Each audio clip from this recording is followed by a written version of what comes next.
Hello, good morning. কি অবস্থা সবার? চলে আসলাম নতুন আরেকটি ব্লগ নিয়ে তোমাদের সাথে। কেমন আছো তোমরা সবাই অ্যান্ড সবার দিনকাল কেমন চলতেছে? বেশ অনেক দিন পর একটা ডেইলি রুটিনে চলে আসলাম। লাস্ট উইকে তো কোনো রুটিনই ছিল না, যেটা মন চাইছে ওইটাই করছিলাম, বাট আজকে থেকে ভাবলাম যে রুটিন মতো সবকিছু করি। সেম সময়ে ঘুম থেকে উঠলাম, দেন হাজব্যান্ডের জন্য একটু লাঞ্চ প্রিপেয়ার করলাম। এরপর সারাদিনে আর কোনো তেমন অ্যাক্টিভিটিস করা হয় নাই, আমি একটু রেস্ট নিয়েছিলাম বাসাতে। এরপর বিকেলের দিকে আমি একটু পড়াতে গিয়েছিলাম অ্যান্ড ওইখান থেকে আসার পর নুডলস খাওয়ার জন্য আমার খুবই ক্রেভিং হচ্ছিল, মানে ঝাল খাওয়ার জন্য। আর আমার মানতে এরকম 3 থেকে 4 বার ঝাল খাওয়ার ক্রেভিং হয়, তখনই আমি রামেন বেছে নেই। ডুডলসের এই রামেনটা আমার এই জন্যই ভালো লাগে, কজ এইটা অতিরিক্ত ঝাল না, মানে খাওয়া যায় অ্যাকচুয়ালি। অন্যান্য রামেনগুলো খাওয়ার পর পেটে এত পেন হয়, তখন আর রামেন খাওয়ার ইচ্ছে একদমই থাকে না। এই জন্য আমি অলওয়েজ ডুডলসের রামেনটাকেই কিনে থাকি। একটা মজার ব্যাপার হচ্ছে কি জানো, আমি ডুডলসের রামেনের ভেতর যে ভেজিটেবলটা ছিল না, ওইটা আমি এতদিন খেয়ালই করি নাই। আমার লাস্টে শুধু একটা প্যাকেট ছিল, তখন গিয়ে আমি খেয়াল করছি যে এটার মধ্যে ভেজিটেবল ছিল। মানে আমি 3টা এমনিতেই খেয়ে ফেলছি, বাকি একটা খাওয়ার সময় মনে হয়েছে এটার মধ্যে ভেজিটেবল আছে, এই জন্য 2টা ভেজিটেবল একসাথে অ্যাড করছিলাম। আর আজকে ডিমটা দেখো একদমই পারফেক্ট হয়েছিল। এরকম ডিম হলে দেখেই শান্তি খাওয়ার থেকে, তাই না?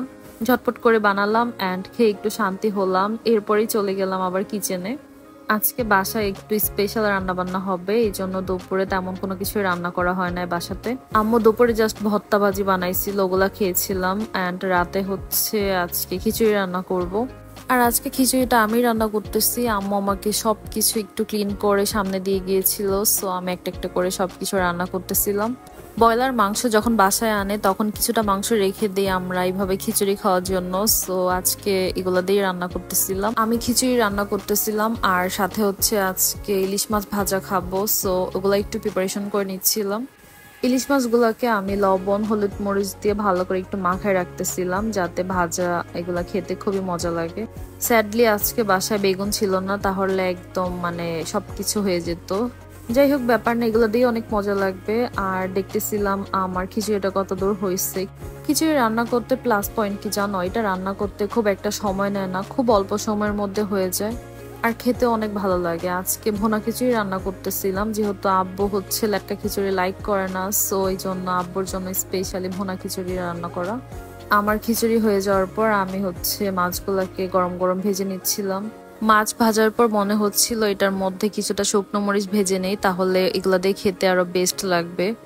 সেজন্য আমি কয়েকটা শুকনো মরিচও ভেজে নিলাম। যেহেতু স্পেশাল ডিশ রান্না করছি, সো একটু স্পেশাল ভাবে সার্ভ না করলে কেমন হয় বলো? প্লেটিং করে তো আর ফ্যান্সি ভাবে সবকিছু সবসময় খাওয়া হয় না। স্পেশাল মেনু যেদিন হয় ওই দিন একটু ইচ্ছে করে স্পেশাল ভাবে সার্ভ করার জন্য আমি একটা একটা করে সবকিছু দিয়ে দিচ্ছিলাম। অ্যান্ড ভাবছিলাম এটা আমার হাজবেন্ডকে দেবো, বাট ততক্ষণে সবাই অলরেডি খাওয়াই স্টার্ট করে দিছিল। সো আমার এগুলা পিকচার নিতে হবে, ভিডিও ক্লিপস করতে হবে, এই জন্য পরে এটা আমিই খাইছিলাম। অ্যান্ড খিচুড়িটা কিন্তু মজা হয়েছে, আমি রান্না করতেছি এই জন্য বলতেছি না, অ্যাকচুয়ালি মজা হয়েছে খিচুড়িটা। খাওয়া দাওয়া শেষ হওয়ার পর আমার হাজব্যান্ড বায়না করতেছিল তাকে একটু কফি বানায় খাওয়ানোর জন্য। আর এরকম প্যারাসে মাঝে মাঝেই দিয়ে থাকবে, সো সবার জন্য একটু কফি বানায় নিচ্ছিলাম। আর আজকে আমি এগুলো অ্যাক্টিভিটিস করছিলাম। আই হোপ আমার ভিডিও তোমাদের ভালো লেগেছে। Please don't forget to like, comment and share. Bye by.